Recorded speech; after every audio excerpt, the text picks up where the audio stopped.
जशी गलास पाया असते माय त्याची तशी आयुष्य घडवाया असते हो जिजाऊ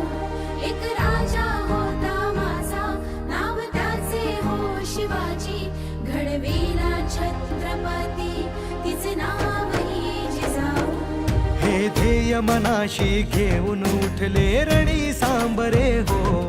पोहोचू दे विद्या घरोघरी करू जगणे पावन हो 13 जानेवारीला आपण या ठिकाणी उपस्थित राहून आपण या भूमीशी आपलं नातं दृढ करण्यासाठी आणि या भूमीपासून प्रेरणा घेण्यासाठी आपण दरवर्षी इथं उपस्थित तयारी ही आपली संस्था जिजाऊ